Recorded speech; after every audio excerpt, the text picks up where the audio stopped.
Salut tout le monde et bienvenue dans cette nouvelle vidéo. Comme vous avez vu selon le titre de la vidéo, aujourd'hui nous allons parler argent, nous allons parler de la vie au Canada, plus précisément dans la ville de Montréal parce que c'est où je me situe, donc c'est où je m'y connais le mieux.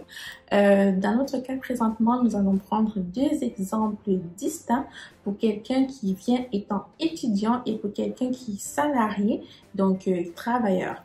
J'espère que la vidéo va vous plaire, mais en attendant, générique. Hola.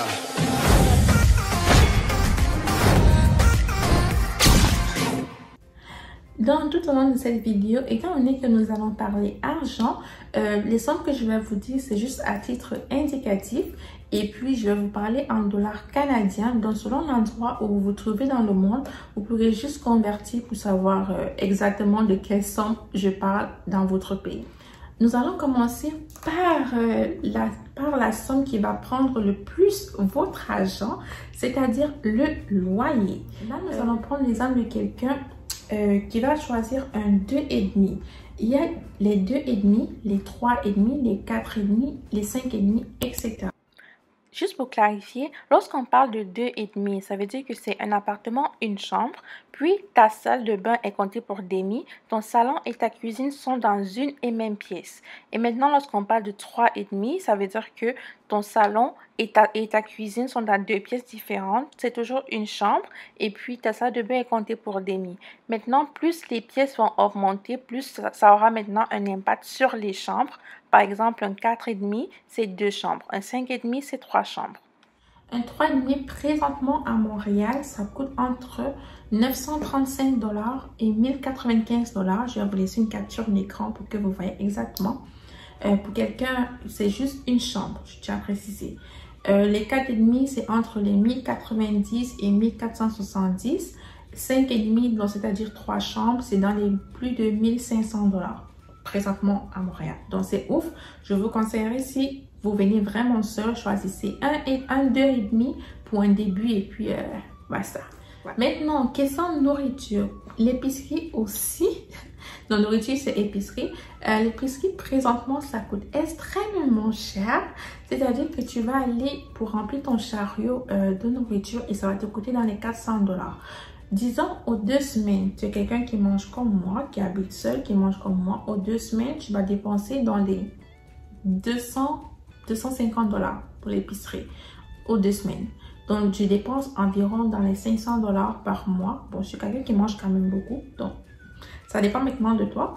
Je dépense dans les 500 $ par mois juste pour la nourriture, pour remplir le frigo et tout ça. Maintenant, si tu es quelqu'un qui mange aussi dehors, qui commande les Uber Eats, qui fait ceci et cela, tu peux voir comment ta facture, elle va flamber. Maintenant, le transport, il y a la carte plus, donc le transport en commun. Tu achètes la carte plus, maintenant ça coûte 95 $ pour le travailleur. Donc pour le travail, ça va coûter 95 $. Et pour l'étudiant, ça va coûter 54 $ par mois. Donc parce que les étudiants, ils ont un rabais que je n'ai plus malheureusement. Donc, pour l'étudiant, il aura un rabais, ça sera 54 $. Et puis, si toi, tu es peut-être quelqu'un qui préfère avoir une voiture, dans mon cas, le plein de ma voiture me coûte 80 $ présentement. Ouais, c'est ouf. Ça me coûte 80 $ et je fais le plein à toutes les 2 semaines. Ça veut dire que par mois, je dépense 160 $ par mois juste pour le carburant de la voiture. Mais maintenant, l'hydro. L'hydro, c'est l'électricité et le chauffage réunis. Ça s'appelle l'hydro. L'hydro, dans mon cas, ça me coûte 100 $ aux 2 semaines. Mais il faut préciser que moi, je suis dans un 5,5.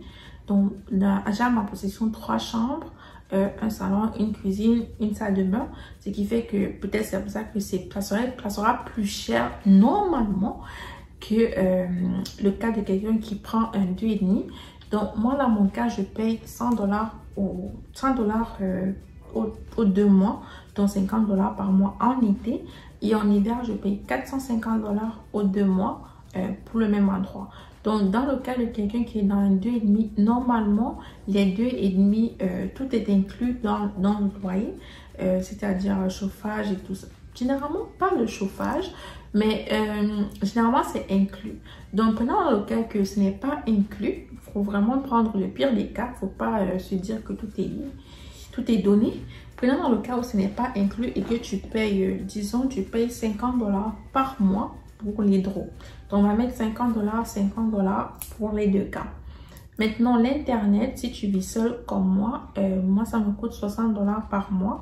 Je n'ai pas besoin d'une grosse vitesse là, étant donné que je suis seule. Je n'ai pas besoin que la vitesse soit ouf. Donc, 60 $ par mois, c'est ça que moi, je paye, taxes incluses. Maintenant, si tu vis avec quelqu'un ou bien si tu es vraiment quelqu'un qui est très tout le temps sur ton ordinateur, ça peut te coûter dans les 70, 75 $ par mois. Mais pour un titre indicatif, pour cet exemple, nous allons prendre 60 $ par mois pour les deux cas. Et enfin, pour mon cellulaire, enfin, il y en a encore. Pour mon cellulaire, ça me coûte 60 $, taxes incluses. Moi, j'ai 6 Go d'internet, SMS illimité, appel illimité. Ouais, c'est ça, ça me coûte 60 $ par mois, taxes incluses. Maintenant, si toi tu veux plus de gigas, par exemple, il y a des gens qui ont des 10 gigas, 15 gigas par mois. Là, ça dépend vraiment de ton utilisation. Et si tu es plus à l'extérieur de chez toi que chez toi, parce que si tu es plus chez toi, tu n'as pas vraiment d'intérêt à avoir beaucoup de gigas puisque tu as ton Wi-Fi.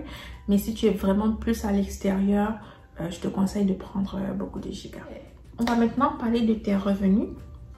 Si tu es étudiant, étant donné que tu es étudiant international, je tiens à préciser, étant donné que tu peux juste travailler 20 heures par semaine, tu peux voir que selon le calcul qu'on a fait, tes dépenses seront plus élevées que tes revenus parce que 500 $ par semaine aux 2 semaines, 20 heures par semaine, aux 2 semaines, tu peux gagner dans les, disons, 600 $, disons 600. On va dire 600 $ aux 2 semaines, donc par mois, tu gagnes 1200 $. Si on fait le calcul selon les dépenses qu'on a fait ici, moins le revenu que tu vas gagner, on peut voir que tu es endetté. Ouais, ça va pas. Donc, pour ceux qui viennent étant étudiants internationaux, je vous conseille vraiment d'avoir déjà une grosse réserve d'argent avant d'arriver ici. Une réserve d'au moins, je dis bien au moins 1 an et demi dans les poches. Donc, concernant toutes les dépenses, au moins 1 an et demi dans les poches parce qu'on ne sait jamais, tu peux arriver et puis l'école est tellement ouf que tu n'arrives même pas à travailler. Je tiens juste à préciser que ce calcul pour l'étudiant tient en compte que quelqu'un d'autre s'occupe de ses frais de scolarité, ses manuels et tout ça. Parce que si c'est lui-même qui s'en occupe, c'est clair que ça ne va pas du tout. Maintenant, dans le cas d'un travailleur, ça sera un peu plus aisé. Là, ça dépend de son revenu. Prenons l'exemple de quelqu'un qui est payé 20 $ par heure. 20 $ par heure, généralement par semaine, tu travailles 37h30. Donc, 37h30 fois 20 $. Attendez, je vais prendre ma calculatrice. Donc, 37h30 fois 20 $ de l'heure. Donc, tu vas gagner normalement 750 $ au brut par semaine. On va dire que les impôts te coupent 200 $.